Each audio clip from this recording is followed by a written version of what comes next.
जिस समय भक्ति महारानी नृत्य कर रही, ज्ञान वैराग्य नृत्य कर रहे, पूरे सभा में श्री कृष्ण गोविंद हरे मुरारे, हे नाथ नारायण वासुदेव, ये कीर्तन हो रहा। उसी समय अथ वैष्णव चित्तेषु दृष्ट्वा भक्ति मलौकिकी निज लोकम परित्यज्य भगवान भक्त वत्सलः बनमाली घनश्याम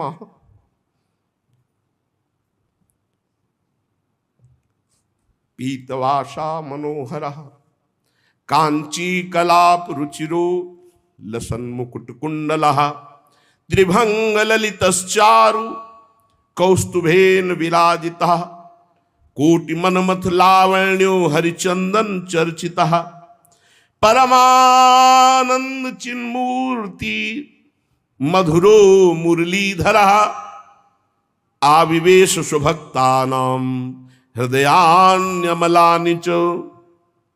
उसी समय देखा कि सबके बीच में श्री चरणों तक लटकती हुई बनमाला, सिर पर मोर मुकुट, कानों में कुंडल, ललित त्रिभंगी, अधरों पर वर्षी, नेत्रों में करुणा, वक्षास्थल में कौस्तुभ मणि, श्रीअंगों में हरिचंदन चर्चित। क्या सुंदर रूप, मानो करोड़ कामदेवों की रूप माधुरी को छीन लिया गया हो। परमानंद चिन्मूर्ति, मधुराति मधुर मुरलीधर भगवान श्री कृष्ण सबके बीच में प्रकट हो गए। सब सभा खड़ी हो गई, शनकादि भी खड़े हो गए। आसपास ज्ञान वैराग्य भक्ति नृत्य कर रहे, बीच में प्राणाधार प्रभु श्री कृष्ण ललित त्रिभंगी मुरली मनोहर मोर मुकुट धारण किए। अभी तक जो गुप्त रूप से दिव्य सिद्ध थे वो भी प्रकाशित हो गए। बड़े बड़े भगवान के निज पार्षद लीला परिकर उद्धव आदि प्रहलाद, ये जो बड़े बड़े महापुरुष थे ये सब प्रकट हो गए। अब तो अद्भुत नृत्य हुआ। ज्ञान भक्ति वैराग्य सनकादि प्रहलाद नारद आदि तो वहां विराजमान ही हैं, उद्धव आदि, ये सब गुप्त प्रकट सब महापुरुष भगवत पार्षद ज्ञान वैराग्य भक्ति भी नृत्य कर रहे हैं। सब नृत्य जय हो जय हो। बीच में नटनागर मुरली मनोहर ललित त्रिभंगी प्रभु, कैसा अद्भुत।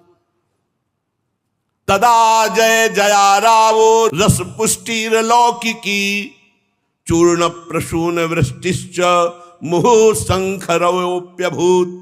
कोई शंख ध्वनि कर रहा है, कोई जय हो, ऐसे भगवान ललित त्रिभंगी सबको सुख देते हुए विराजमान।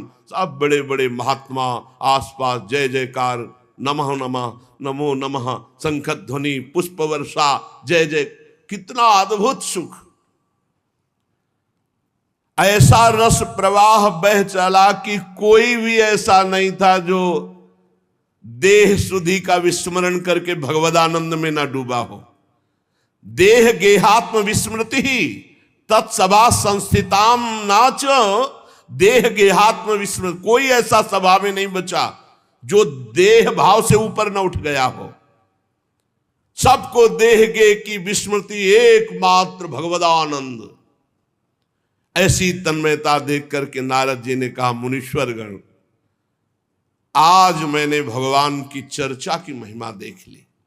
भगवान ने स्वयं कहा, मद भक्ता यत्र गायंती तत्तिष्ठामि नारद। मेरे भक्त मेरे पावन चरित्रों का गायन करते हैं, वहां मैं विराजमान रहता हूं। प्रमाण दे दिया भगवान स्वयं प्रकट होकर। इसमें संदेह नहीं कि कलिकाल में चित्त की शुद्धि के लिए भगवान की लीला कथा से बढ़कर और कोई साधन नहीं है।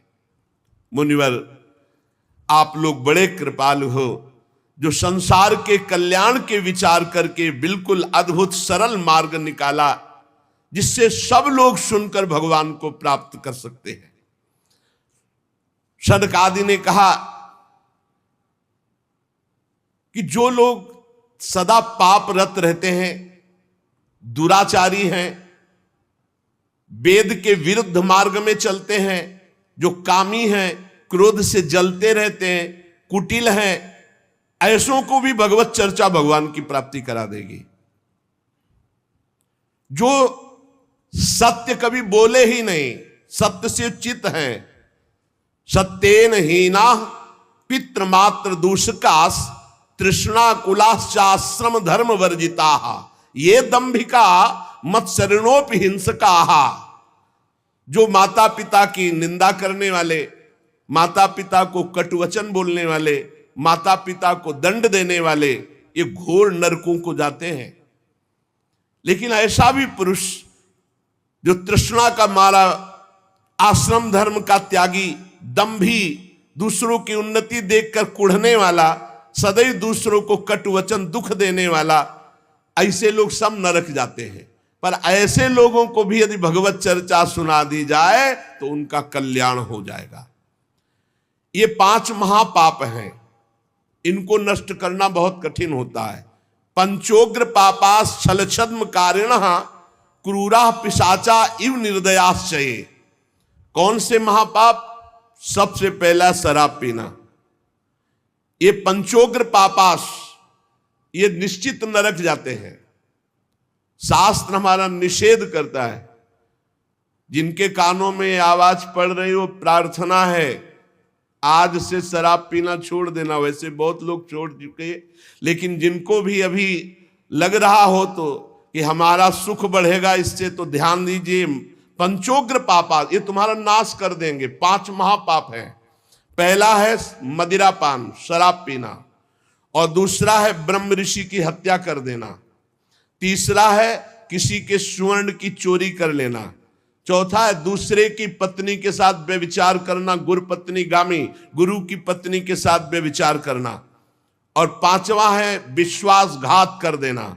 ये 5 महापाप हैं जिनको नरक में भोगने पर भी वो पूर्ण सफाई नहीं होती, फिर यहां दुर्गति योनियों को प्राप्त होते हैं जहां महान कष्ट मिलता है।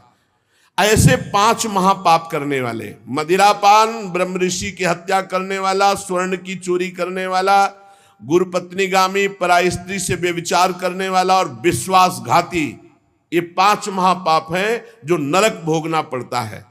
छल छद्म परायण क्रूर पिशाचों के समान निर्दयी, जो ब्रह्म ऋषियों के धन को छीन करके पुष्ट होते हैं, ऐसे व्यभिचारी, ऐसे लोगों को भी यदि भगवान की चर्चा सुनने को मिल जाए तो पावन हो सकते हैं।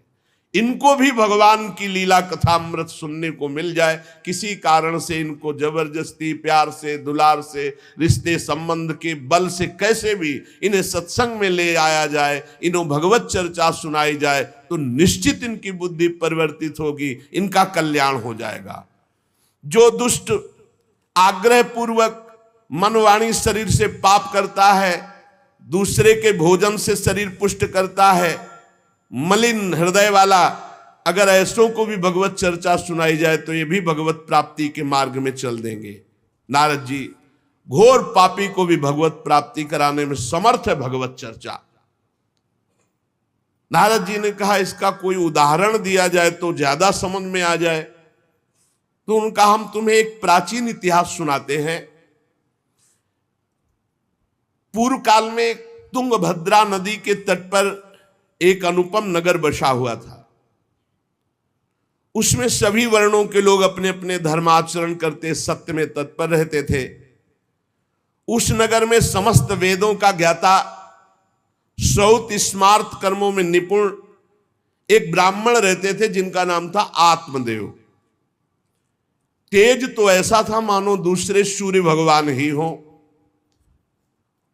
ब्राह्मण तेजस्वी, वैदज्ञ, सत्कर्म अनुष्ठान करने वाला, और कभी उसके दरवाजे से कोई भिक्षुक वापस नहीं लौटा। इतना उदार हृदय वाला, देगा ही कुछ न कुछ। पर पूर्व प्रारब्ध के अनुसार उनकी जो पत्नी थी उनका नाम था धुंधुली। पति का नाम आत्मदेव और पत्नी का नाम धुंधुली था। सुंदरी थी, कुलीन थी, पर लड़ाकू स्वभाव था, अपनी बात पे अड़ जाना। अब वो बड़े ज्ञानी थे, वेदज्ञ, वेद के ज्ञाता, इसलिए वो शांत रहते थे, लड़ाई घर में नहीं होती। वो लड़ने वाली ही बात करती थी, पर वो शांत रहते थे। जब घर में नहीं होती तो पड़ोसी से जाके भिड़ना, जरा जरा से कारण में। क्रूर स्वभाव, बकवादी स्वभाव, गृह कार्य में निपुण लेकिन कंजूस और झगड़ालू, प्रारब्ध है। भोग विलास की कमी नहीं थी, खूब संपत्ति थी, घर बढ़िया सुंदर, परंतु सुख नहीं था। क्योंकि जब आत्मदेव घर में आते तो बस उपद्रव, लड़ाई झगड़ा, सब बड़ा नरक समझो। जिसकी घर में अशांति हो, झगड़ा होता, बड़ा नरक है। चैन से नमक रोटी खाए, प्यार से जीवे तो गृहस्थी धन्य। और खूब बढ़िया सब व्यवस्थाएं हैं, पर कलह, अशांति, मन नहीं मिल रहा एक दूसरे, ये बहुत धीरे धीरे अवस्था डल गई। कोई संतान ही नहीं हुई। बड़े बड़े पुण्य कर्म किए, खूब दान पुण्य किया, लेकिन संतान नहीं हुई। अब वो ब्राह्मण बड़े चिंतातुर हुए आत्मदेव की, जिसके संतान न हो तो फिर उसको पिंडदान कौन करेगा। गृहस्थी में विचार होता, कुल परंपरागत चलाने वाला तो कोई होना चाहिए। अब वो बड़े चिंतातुर हुए, हर उपाय करके हार गए थे। तो एक दिन उनके मन में आया कि एकांत जंगल में चलते हैं और अपने प्राणों को त्याग देते हैं। क्योंकि घर में जाओ तो कलह है, ना कोई संतान है। अब क्या सब कुछ करके देख लिया, बुढ़ापा आ रहा है, पुत्र तो हुआ नहीं, तो कम से कम पुत्र होता तो कुल परंपरा चलाने, अब क्या। वो ऐसी भावना में थे कि जीवन व्यर्थ है, जंगल को चल दिए। उधर एक सरोवर में प्यास बुझाने के लिए एक महान संत आ रहे थे। जब कोई धर्मात्मा पुरुष दुखी होता है तो भगवान अव्यक्त रूप से संतों से मिला देते हैं। वो सन्यासी महात्मा थे। ब्राह्मण देखा कि वो जब जल पी चुके तो जाके साष्टांग दंडवत किया, शास्त्रों का ज्ञान था, हाथ जोड़कर खड़े हो गए। तो कथम रोदसी विप्रत्वम काते चिंता बलियसी वदत्वम संवत सत्वरम मह्यम स्वस्य दुखस्य कारणम। ये लंबी लंबी सांसें खींच रहे हो, उदास खड़े हो, दुखी दिखाई दे रहे हो। देखने से तो लगता है कि तुम ब्राह्मण हो, क्योंकि तेजस्वी हो। क्या चिंता है तुम्हारी जो तुम जल्दी जल्दी श्वासें खींच रहे हो लंबी और दुख प्रकट कर रहे हो। ब्राह्मण ने कहा, महाराज आखिरी उपाय आप हैं। वैसे तो मैं बताऊं, अपने जीवन से निराश हो चुका हूं। आपको देखा तो आशा बन गई। पूर्व जन्म का कौन सा प्रारब्ध मुझे पता नहीं, पर संतान योग नहीं। अब मेरे पितर गरम गरम आंसू चिंता जनित छोड़ रहे हैं, क्योंकि पिंडदान करने वाला हमारे कुल में कोई नहीं रहा, संतानें नहीं उत्पन्न हुई। बहुत दुखी हो गया हूं। सही बताऊं, मैं आम प्राण त्यागने आया हूं जंगल में। मेरा मन मुझे धिक्कारता है कि तुम्हारा सब कुछ बेकार जब संतान नहीं। और यहां तक कि मैं जिस गाय को पालता हूं वो भी बछड़ा नहीं देती, वो भी बांझ हो जाती। यहां तक कि जो पेड़ लगाता हूं उसमें भी फूल फल नहीं आते। कितना मैं दुर्भागी हूं, बड़ा भागा हूं। अब मैं अपने प्राण त्यागने आया हूं। और फूट फूट कर रोने लगे। संत का हृदय बड़ा करुणामय होता है। संत चाहे तो नवीन प्रारब्ध तत्काल रच सकते हैं, क्योंकि भगवान के भजन में अपार सामर्थ्य है। उन्होंने अपनी दिव्य दृष्टि से देखा होगा, आत्मदेव ब्राह्मण, पुत्र का मोह तो छोड़ दो, आप विवेक का आश्रय लो, भजन करो। मैं तुम्हारी रेखा को देख रहा हूं, एक जन्म नहीं 7 जन्म तक कोई संतान है ही नहीं। देखो, संतान के पीछे मत पड़ो। राजा सगर, महाराज अंग, बड़े बड़े संतान में बहुत दुख भोगे हैं। अब तुम भजन करो, जंगल में निकल आए, भजन करो, संतान की आशा छोड़ो। ब्राह्मण ने कहा कि मुझे उपदेश नहीं, ये उपदेश नहीं, सब पढ़ा हूं। मुझे पुत्र चाहिए, पुत्र देव, नहीं मैं आपके सामने अभी प्राण त्यागता हूं, मुझे पुत्र चाहिए। ब्राह्मण का ऐसा आग्रह देख करके सन्यासी जी ने कहा कि देखो, विधाता के लेख को कोई मिटा नहीं सकता, चित्रकेतु का चरित्र पढ़ के देख लेना। दैव जिसके उद्योग को कुचल देता है वो सफल नहीं होता है। तुम्हें पुत्र सुख नहीं है। उन्होंने कहा फिर हम कह रहे हैं बस अब पुत्र का आशीर्वाद दे ही दो, नहीं तो प्राण त्याग देंगे आपके सामने। सन्यासी जी ने देखा है तुम मानने ही वाले नहीं, तो उन्होंने योग बल से एक फल प्रकट किया, तपोबल से, और कहा लो योग तो नहीं तुम्हारे पुत्र का, पर मैं ये फल देता हूं, अपनी पत्नी को खिला देना, इससे बड़ा ज्ञानी महात्मा पुत्र पैदा होगा। तुम्हारी स्त्री 1 साल तक सत्य, शौच, दया, दान, ब्रह्मचर्य का पालन करे, 1 टाइम अन्न खाए, तो और ये फल पाने के बाद 1 वर्ष के बाद ऐसा महापुरुष प्रकट होगा जो तुम्हारा कल्याण भी कर देगा, तुम्हारे पितरों का भी उद्धार कर देगा। वो योगीराज सन्यासी फल दिए। अब तो आत्मदेव बड़े प्रसन्न हुए क्योंकि कामना पूर्ण हो गई। फल लेकर आए धुंधुली, उनकी पत्नी थी जो लड़ाकू स्वभाव की, बड़ा क्रूर स्वभाव, दुष्ट स्वभाव, वैसे ही क्रूर स्वभाव था।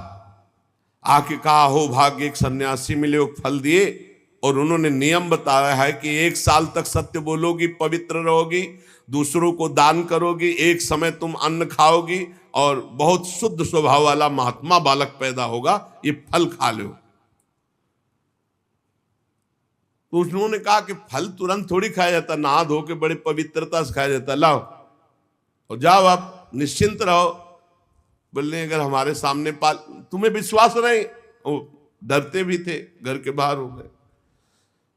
अब वो कुटिल स्वभाव की थी, क्रूर स्वभाव की।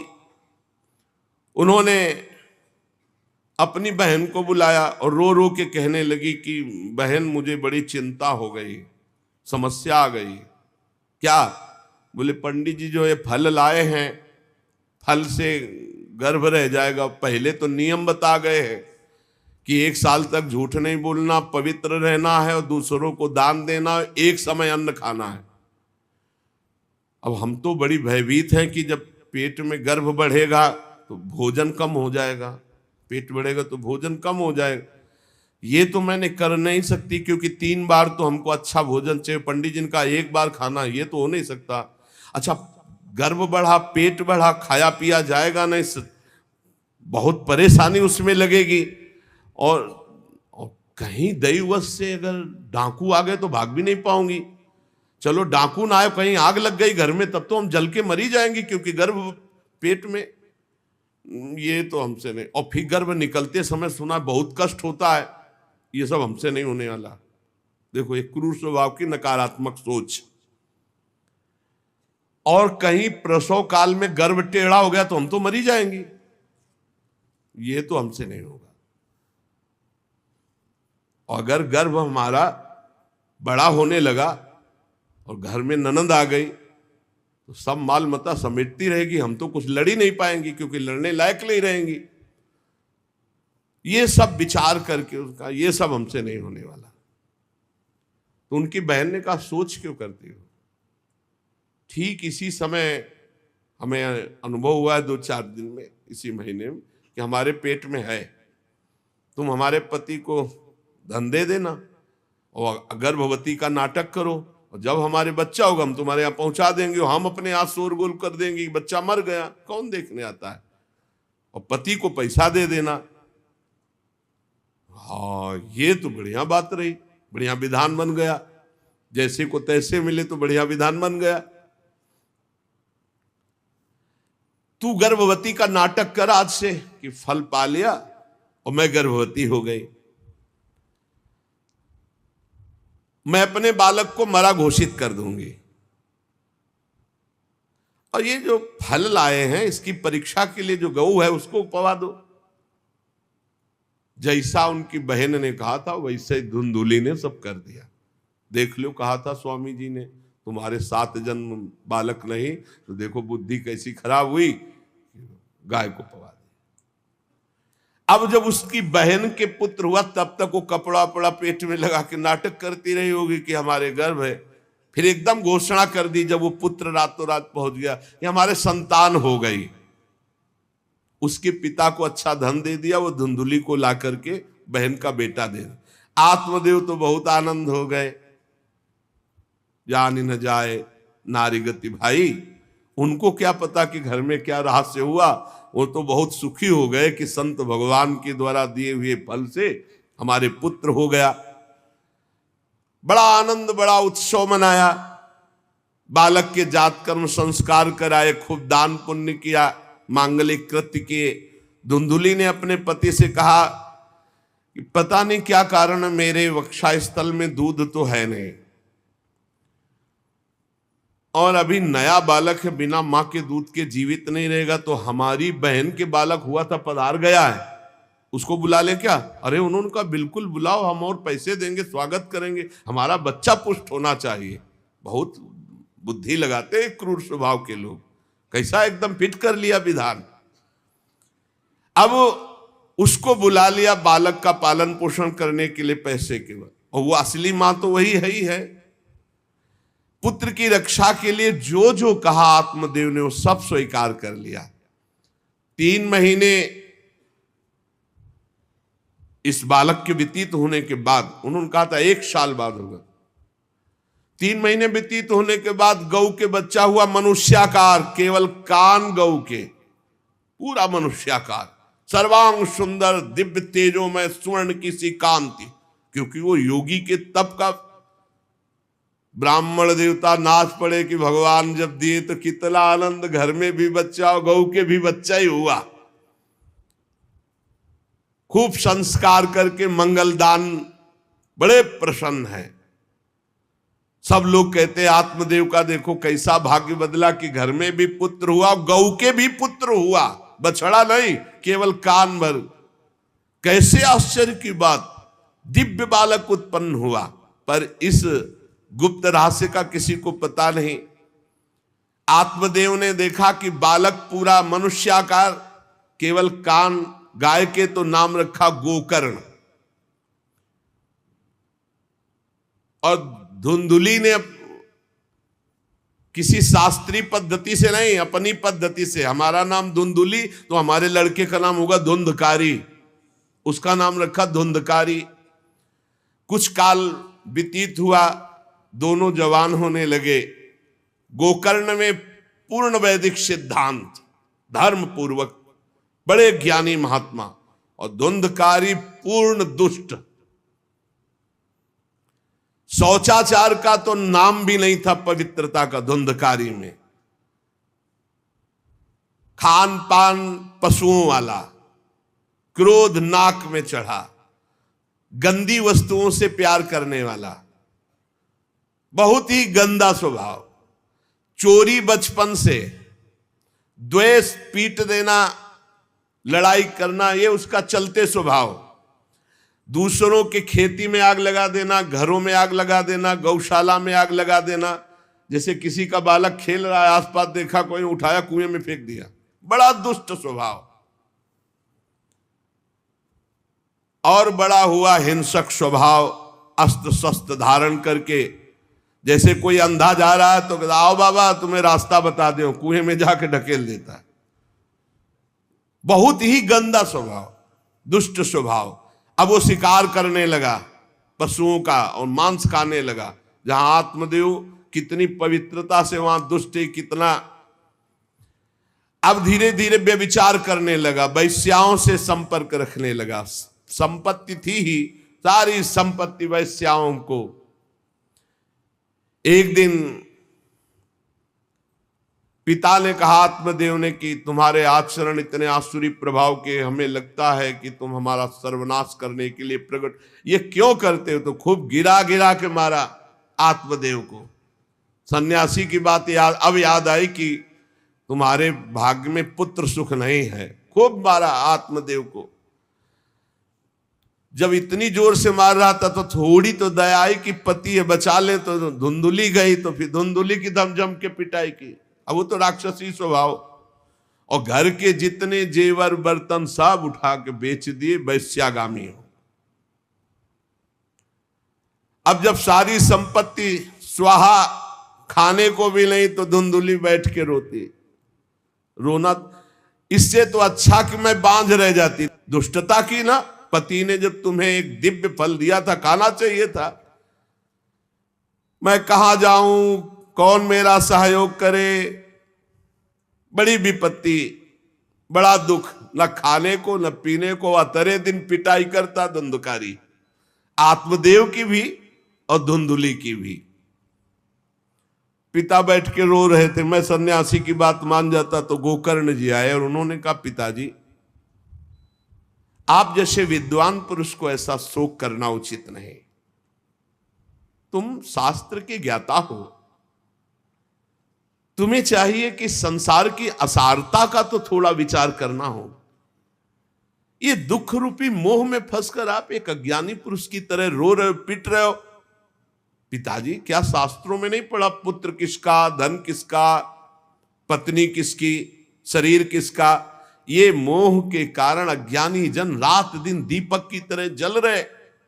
पिताजी ना सुख इंद्र को है, ना चक्रवर्ती राजा को है, सुख है तो एकांत में भगवान का भजन करने वाले को है। ये देखो गोकर्ण, ये मुंचा ज्ञानम प्रजारूपम मोह तो नरके गति। ये नरक जाने वाली बात, पुत्र के मोह में फंस करके आप छोड़ो इसे, आपका शरीर नष्ट हो जाएगा। इसलिए मेरी प्रार्थना मानो, आज से निकलो घर से और वन में जाओ, भगवान का चिंतन करते हुए जीवन व्यतीत करो। गोकर्ण जी के वचन सुनकर आत्मदेव वन में जाने के लिए तैयार हो गए। उनका बेटा आज तक तो कभी वन में तपस्या भजन किया नहीं, बड़ा शरीर से राग है, क्या करूं, कैसे भगवत प्राप्ति करूं? तो देहे स्थिमांसि रुधिरे भिमतिम त्यजत्वम जाया सुतादिषु सदा ममतां विमुंच पश्यानिशं जगदिदं क्षणभंग निष्ठम वैराग्य राग रसिको भव भक्ति निष्ठा धर्मं भजस्व सततं त्यज लोक धर्मान सेवस्व साधु पुरुषान् जहि काम तृष्णाम अन्यस्य दोष गुण चिंतन मासु मुक्त्वा सेवा कथा रसमहो नितराम पिबत्वम। संत समागम कभी व्यर्थ नहीं होता। देखो संत समागम का फल है गोकर्ण जी। गोकर्ण जी ने कहा, पिताजी जिस शरीर को आप मैं मान रहे हो, आप मैं नहीं हो। ये शरीर हड्डी मांस रुधिर का पिंड है, इसे आप मैं मानना छोड़ दें। आपकी स्त्री, आपका पुत्र, ये कभी आप मत माने। ये आपके नहीं थे, न पहले और न बाद में, बीच में भास रहे कि आपके हैं। ये संसार रात दिन नाश को प्राप्त हो रहा है, क्षण भंगुर है। किसी भी कोई वस्तु में ममता मत करो, यहां कुछ स्थायी नहीं है, सब नष्ट होने वाला है। बस एकमात्र वैराग्य रस के रसिक होकर भगवान की भक्ति में लग जाओ। कैसे भक्ति करे? धर्मम भजस्व सततम, सदैव धर्म का भजन करो। कौन सा धर्म? बोले त्यज लोक धर्मान, लोक धर्म का त्याग करके भागवत धर्म का आश्रय लो। भागवत धर्म का आश्रय कैसे प्राप्त होगा? बोले सेवस्व साधु पुरुषान, सदैव संत पुरुषों का संग करो, उनकी सेवा करो। उनके संग से, उनके वचनों से, उनकी कृपा से तुम्हारे हृदय में भागवत धर्म का परिचय जागृत हो जाएगा, तुम महाभागवत हो जाओगे। पर संतों का सेवन करने के लिए जो सबसे बड़ा दोष है, काम और तृष्णा, ये नई संतों के पास टिकने देती। इसलिए जही काम तृष्णाम, कामना और भोगे हुए भोगों को जो भोगने की इच्छा, तृष्णा, इनका त्याग करके संत संग करो। और जब संत संग होने लगे तो सावधान हो जाओ। अन्यस्य दोष गुण चिंतन मासु मुक्त्वा, दूसरे के गुण दोषों का चिंतन न करके श्री भगवान का चिंतन करे।